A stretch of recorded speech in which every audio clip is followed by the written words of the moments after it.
তো আজ আমাদের ২০২৬ সালের ডাব্লিউবিপি কেপি পরীক্ষার ইতিহাসের ৩ নম্বর ক্লাস।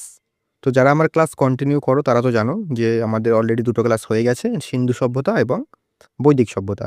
যারা ক্লাসটা নতুন করছো তাদের বলে দিই, আমরা ২০২৬ সালে ডাব্লিউবিপি কেপি পরীক্ষাকে টার্গেট করে জিকের সমস্ত সাবজেক্টের অধ্যায়ভিত্তিক ক্লাস করাচ্ছি। আমাদের প্রাচীন ভারতের ইতিহাস থেকে ২ টো ক্লাস সিন্ধু সভ্যতা এবং বৈদিক সভ্যতা কমপ্লিট হয়ে গেছে। সেই ক্লাসের লিঙ্ক ডেসক্রিপশনে রয়েছে, সেখান থেকে ক্লিক করলে তোমরা সেই ২ টো ক্লাস দেখে নিতে পারো। আমরা ইতিহাস এবং ভূগোল অল্টারনেটিভভাবে কিন্তু কমপ্লিট করাচ্ছি। ইতিহাস ভূগোল কমপ্লিট হলে আমরা চলে যাব পলিটিতে, তারপরে সায়েন্স, তারপরে ইকোনমি যেগুলো আছে, স্ট্যাটিক জিকেও মাঝে মাঝে ২-১টা ভিডিও আমি সপ্তাহে ১টা-২টো ভিডিও করে কিন্তু সমস্তটা কমপ্লিট করে দেবো। ঠিক আছে? তো আমাদের ২০২৬ সালে ডাব্লিউবিপি কেপিকে টার্গেট করে আমরা এই জিকে ক্লাসগুলো করাচ্ছি। তো তোমরা যারা ২০২৬ এর ডাব্লিউবিপি কেপিকে টার্গেট করেছো, তোমরা কিন্তু অবশ্যই ক্লাসগুলো সম্পূর্ণ করো। তাহলে কিন্তু জিকের জন্য স্পেশালি তোমাদের কিন্তু অন্য কোনো চ্যানেলে যাওয়ার দরকার নেই। ঠিক আছে? আরেকটা কথা বলি, দেখো, প্রথম ২ টো ক্লাস আমি প্রশ্ন উত্তরের মাধ্যমে কমপ্লিট করিয়েছি। তো তারপর আমি বলেছিলাম যে থিওরি দেবো না প্রশ্ন উত্তরের মাধ্যমে করাবো। তো বেশিরভাগ ছাত্রছাত্রীরা বলেছিল যে থিওরির মাধ্যমে করাতে। তো সেই অনুযায়ী কিন্তু আজকে আমি থিওরি ক্লাস করাবো এবং থিওরি ক্লাসটা যখন কমপ্লিট হয়ে যাবে, ধরো প্রাচীন ভারতের ইতিহাসের থিওরি ক্লাস কমপ্লিট হয়ে গেল প্রত্যেকটা অধ্যায়ের, তারপরে কিন্তু আমি মিক্সড জিকে বা অধ্যায়ভিত্তিক মানে এমসিকিউ করিয়ে কিন্তু সম্পূর্ণটা রিভিশন করিয়ে দেবো, সম্পূর্ণটা কিন্তু প্র্যাকটিস করিয়ে দেবো। ঠিক আছে? আর আজকের ক্লাসের পিডিএফ তোমরা কিন্তু সম্পূর্ণ বিনামূল্যে পেয়ে যাবে। তো পিডিএফটা পেতে হলে কিন্তু সম্পূর্ণ ক্লাসটা করো, তাহলে বুঝতে পারবে। তো শুরু করছি আজকের ক্লাস। তো আজকে আমাদের টপিক হচ্ছে বৌদ্ধ ধর্ম এবং জৈন ধর্ম, ৩ নম্বর ক্লাস। ঠিক আছে? তো শুরু করছি আজকের ক্লাস। ঠিক আছে? দেখো, আমাদের ক্লাসে কিন্তু কথা কম হয়, ক্লাস বেশি হয়, অন্যান্য চ্যানেলের মতন নয়। যাই হোক, তাদের কথা না বললেই ভালো। দেখো, প্রথমে চলে এসে আমরা জৈন ধর্ম। দেখো, জৈন ধর্মের সূচনা প্রথমে দেখি, পরিচয়। জৈন ধর্ম ভারতের অন্যতম একটা প্রাচীন ধর্ম এবং এই যে জৈন ধর্ম নামটা, সেটা জিন শব্দ থেকে এসছে। এর মানে কি? এর মানে হচ্ছে বিজেতা বা যিনি ইন্দ্র জয় করেছেন, এটা মনে রাখবে জাস্ট। তারপরে জৈন ধর্মের যে মানে গুরুদের কি বলা হয়? জৈন ধর্মে মোট বা তাদের কিন্তু তীর্থঙ্কর বলা হয় এবং জৈন ধর্মে কিন্তু মোট ২৪ জন তীর্থঙ্করের কথা বলা হয়েছে। ২৪ জন, এটা মাথায় রাখবে। তবে ২৪ জনের কিন্তু নাম জানা যায়নি। তোমাদের ৩টে মোট গুরুত্বপূর্ণ, এটা তোমাদের নাম অবশ্যই মনে রাখা দরকার। সেটা হচ্ছে, প্রথম তীর্থঙ্কর তার নাম কি? ঋষভদেব বা আদিনাথ। ২৩তম তীর্থঙ্কর নাম হচ্ছে পার্শ্বনাথ, বারাণসী রাজপুত্রের। মানে এখানে দেখো, এখানে তার জন্ম, মানে এই যে তীর্থঙ্করের নাম আছে, তাদের জন্ম এবং তাদের প্রতীকটা কি সেটা কিন্তু আমাদের মাথায় রাখতে হবে। যদি বলি আমি ঋষভদেবের, তাকে এর মানে ঋষভদেব বা আদিনাথ প্রথম তীর্থঙ্কর, এনার যদি বলি প্রতীক তাহলে কিন্তু হবে বুল। ঠিক আছে? এটা মাথায় রাখবে। আর ২৩তম তীর্থঙ্কর হচ্ছে সার্পেন্ট, এটা মাথায় রাখবে। আর ২৪তম তীর্থঙ্কর আমরা সকলেই জানি মহাবীর, ইনার প্রতীক হচ্ছে লায়ন। ঠিক আছে? তো এগুলো কিন্তু মাথায় রাখবে, এখান থেকে কিন্তু প্রশ্ন দেয়। বাকি তোমরা এই ৩টে মনে রাখবে যে প্রথম তীর্থঙ্কর হচ্ছে ঋষভদেব বা আদিনাথ, ২৩তম পার্শ্বনাথ এবং ২৪তম মহাবীর জৈন। ঠিক আছে? এগুলো কিন্তু অবশ্যই মাথায় রাখবে। ঠিক আছে? চলে আসি পরবর্তী। দেখো, চলে আসি এবার আমরা মহাবীর। দেখো, জৈন ধর্ম থেকে সবচেয়ে গুরুত্বপূর্ণ যেই তীর্থঙ্করের থেকে প্রশ্ন আসে সেটা হচ্ছে বর্ধমান মহাবীর। এখান থেকে কিন্তু সবথেকে বেশি প্রশ্ন আসে, তো এটা কিন্তু ভালো করে করতে হবে। জন্ম জন্ম হচ্ছে ৫৪০ খ্রিস্টপূর্বাব্দ এবং দেহত্যাগ করেন তিনি ৪৬৮ খ্রিস্টপূর্বাব্দে। ঠিক আছে? এবার তার জন্ম কোথায় হয়? তার জন্ম হয় বৈশালীর, এক সেকেন্ড একটু কালিটা চেঞ্জ করে নিই। তার জন্ম হয় বৈশালীর কুণ্ডগ্রামে। ঠিক আছে? এটা কোথায়? এটা হচ্ছে বিহারে। এটা কিন্তু খুব গুরুত্বপূর্ণ, এটা কিন্তু পরীক্ষায় দেয়। মাতা পিতা, পিতার নাম সিদ্ধার্থ এবং তিনি কিন্তু জ্ঞান্ত্রিক বংশের কিন্তু তিনি ছিলেন, এটা কিন্তু মাথায় রাখবে। এবং মাতার নাম কি? মাতার নাম ত্রিশলা, তিনি লিচ্ছবি রাজকন্যা ছিলেন, তিনি লিচ্ছবি ক্ল্যানে ছিলেন। তো এটা কিন্তু অবশ্যই মাথায় রাখবে দুটো। ঠিক আছে? তারপর হচ্ছে সংসার ত্যাগ, তিনি মানে গৃহত্যাগ কবে করেন? তাহলে কিন্তু উত্তর হবে ৩০ বছর বয়সে কিন্তু তিনি সপ্তের সন্তানে গৃহত্যাগ করেন, এটা কিন্তু খুব গুরুত্বপূর্ণ। কৈবল্য লাভ কবে করেন? তিনি ৪২ বছর বয়সে ঋজুপালিকা নদীর তীরে শাল গাছের নিচে কিন্তু দিব্যজ্ঞান বা কৈবল্য লাভ করেন, এটাও কিন্তু অত্যন্ত গুরুত্বপূর্ণ। নির্বাণ, তিনি ৭২ বছর বয়সে পাওয়াপুরীতে বিহারে কিন্তু দেহত্যাগ করেন, এটা কিন্তু মাথায় রাখবেন। ঠিক আছে?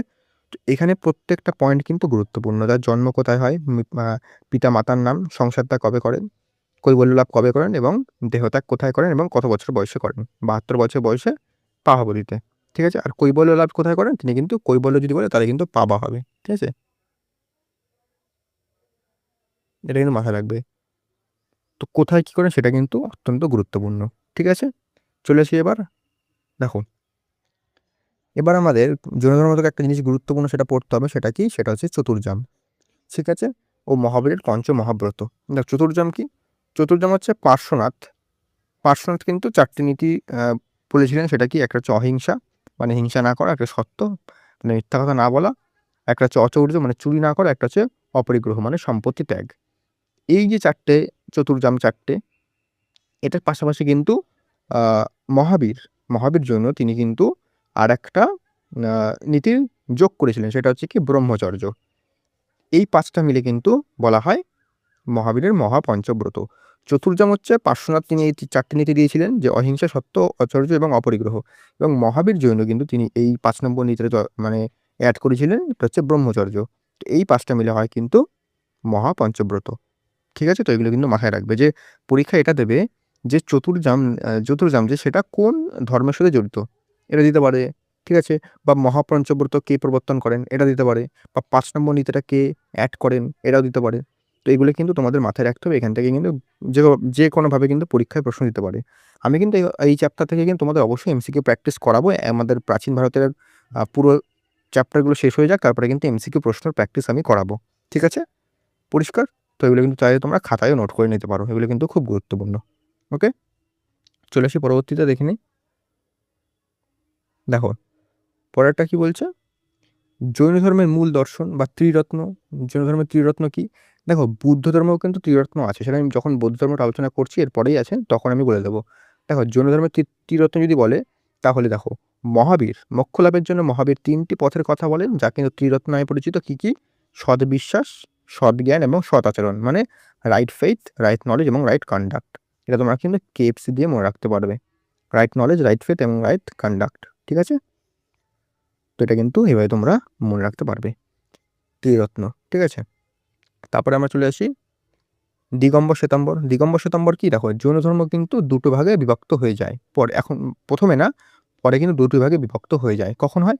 দেখো, চন্দ্রগুপ্ত মৌর্যের আমলে মগধে কিন্তু দুর্ভিক্ষের সময় জৈন ধর্ম দুটি ভাগে বিভক্ত হয়ে যায়। একটা হচ্ছে শ্বেতাম্বর, একটা হচ্ছে দিগম্বর। শ্বেতাম্বর কি? শ্বেতাম্বর মানে যারা সাদা বস্ত্র পরিধান করেন তাদের কিন্তু শ্বেতাম্বর। এর নেতা ছিলেন স্থূলভদ্র। এবং দিগম্বর এরা কিন্তু কোনো রকমের বস্ত্র পরিধান করেন না। ঠিক আছে? এর নেতা কে ছিলেন? এটা হচ্ছে ভদ্রবাহু। এই ভদ্রবাহু সদাই কিন্তু চন্দ্রগুপ্ত মৌর্য, দ্বিতীয় চন্দ্রগুপ্ত যে মৌর্য ছিলেন, তিনি কিন্তু কর্ণাটকের শ্রাবণ বেলাগোলাতে চলে গিয়েছিলেন। ঠিক আছে? এ তিনিও কিন্তু দিগম্বরেরই শিষ্য ছিলেন। এটা মনে রাখবে। ঠিক আছে? ভদ্রবাহু সদাই তিনি কিন্তু চলে গিয়েছিলেন চন্দ্রগুপ্ত মৌর্য। এটা কিন্তু মাথায় রাখতে হবে। ঠিক আছে? তো এগুলো কিন্তু একটু মাথায় রাখতে হবে। এগুলো কিন্তু একটু যদি ঘুরিয়ে প্রশ্ন দেয় তাহলে কিন্তু এগুলো প্রশ্ন দিতে পারে তোমাদের। ওকে? তো এটা কিন্তু মাথায় রাখতে হবে যে চন্দ্রগুপ্ত মৌর্য কার সাথে গিয়েছিল? উত্তর হবে কিন্তু তোমাদের ভদ্রবাহু। ঠিক আছে? কোথায় গিয়েছিল? কর্ণাটকের শ্রাবণ বেলাগোলাতে। ওকে? তো যেটা বললাম তোমাদের, শ্বেতাম্বর হচ্ছে সাদা বস্ত্র পরিধান করেন এবং দিগম্বর হচ্ছে কোনো বস্ত্র পরিধান করেন না। ওকে? চলে আসি এবার দেখো আমরা নেক্সট। এবার আমাদের পড়তে হবে জৈন সম্মেলন। জৈন সম্মেলন, প্রথম জৈন সম্মেলন যদি বলি তাহলে এটা কোথায় হয়? এটা হচ্ছে পাটলিপুত্রতে হয়, খ্রিস্টপূর্ব ৩য় শতকে হয় এবং এর সভাপতি ছিলেন স্থূলভদ্র। এবং এটা তোমাদের মাথায় একটা জিনিস রাখতে হবে যে আম ভদ্রবাহু যে ছিলেন তিনি কিন্তু এই যে প্রথম যে জৈন সম্মেলন এটাকে তিনি বয়কট করেছিলেন। এটা মাথায় রাখবে। এখানে ১২টি অঙ্গ সংকলিত হয়েছিল। ওকে? এবার হচ্ছে দ্বিতীয় জৈন সম্মেলন কোথায় হয়? এটা হচ্ছে বল্লভীতে হয়। গুজরাটে বল্লভী হবে এটা। ৫১২ খ্রিস্টাব্দে হয় এবং এর সভাপতি ছিলেন দেবর্ষি ক্ষমাশ্রমণ। ঠিক আছে? এখানে জৈন ধর্মগ্রন্থগুলো চূড়ান্ত রূপ পায়।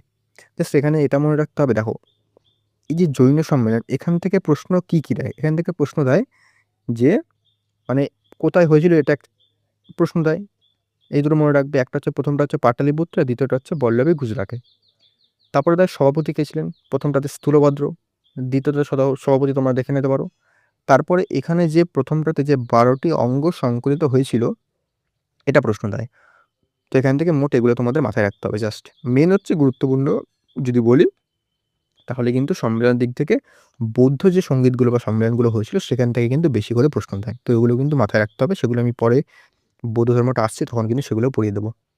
এবার আমরা চলে আসি জৈন ধর্মের বিভিন্ন ধর্মগ্রন্থ এবং স্থাপত্য। দেখো, জৈন ধর্মের ধর্মগ্রন্থ নাম হচ্ছে কল্পসূত্র একটা আছে। এটা হচ্ছে ভদ্রবাহু রচিত। ভগবতী সূত্র রয়েছে। এদের পবিত্র গ্রন্থগুলি কিন্তু অর্ধমাগধী বা প্রাকৃত ভাষায় লেখা হতো। মেইনলি কিন্তু এটা পরীক্ষায় কিন্তু এটা দেবে, দেখো পরীক্ষায় অপশানে দিলে এটা দেবে, না হলে এটা দেবে, দুটোর মধ্যে একটা দেবে, দুটো দেবে না।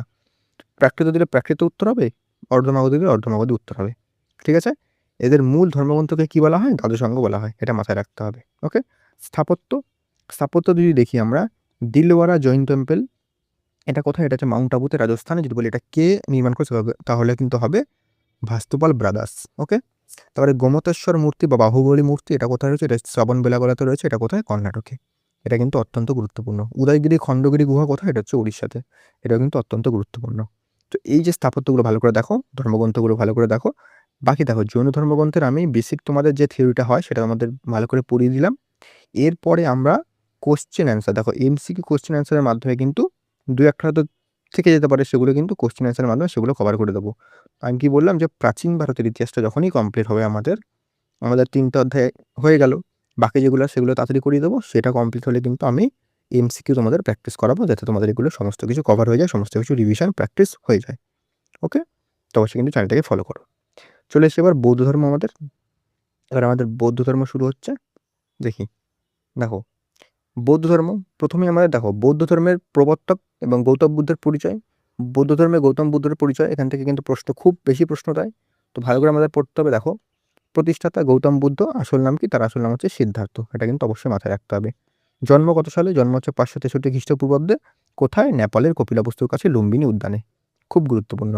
পিতামাতার নাম কি? পিতার নাম হচ্ছে সুবোধন, শাক্য বংশের রাজা ছিলেন, এবং মাতা হচ্ছে মায়াদেবী। ঠিক আছে? বংশ, তিনি কিন্তু শাক্যমুনি নামে পরিচিত। এবং আরেকটা কিন্তু দেখতে হবে, গৌতম বুদ্ধকে কি বলা হয়? Light off Asia. ঠিক আছে?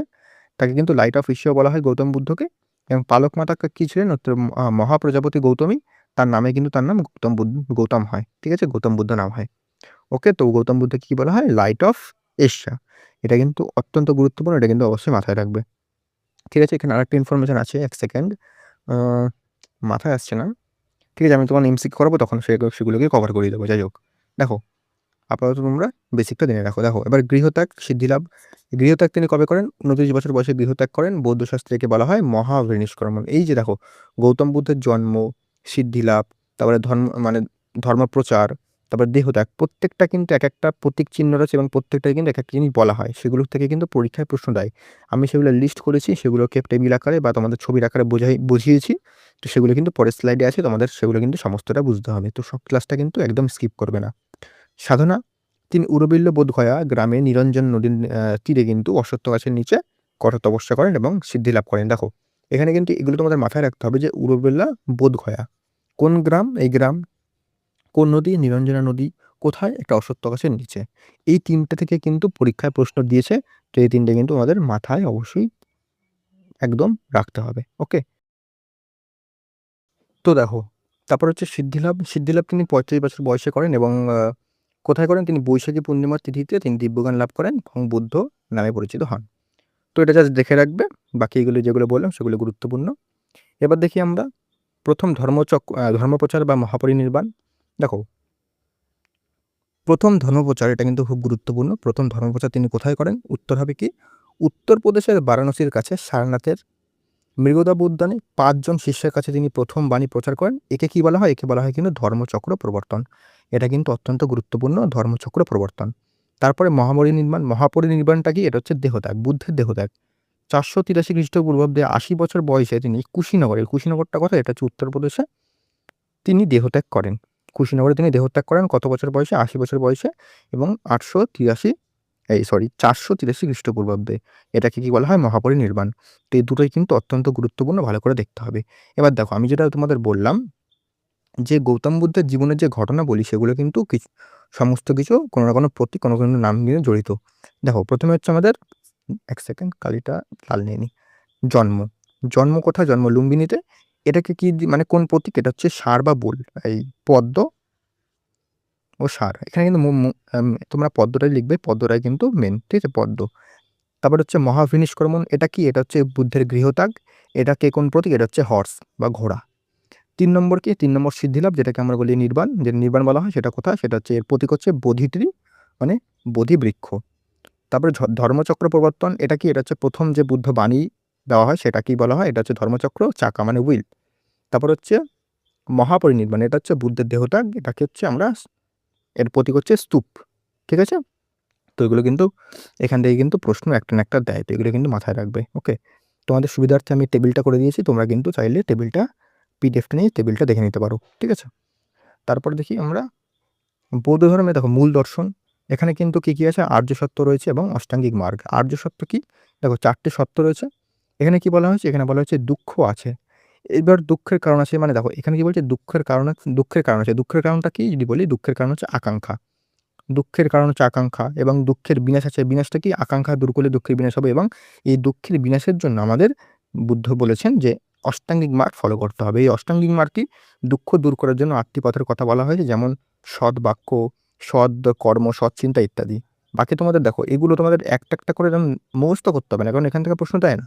জাস্ট দেবে হয়তো অষ্টাঙ্গিক মার্গ কোন ধর্মের সাথে জড়িত এভাবে দিতে পারে, বা আর্য সত্য যখন যেহেতু এটা ৪ টে রয়েছে এটা তোমরা একটু মুখস্থ করে নেবে।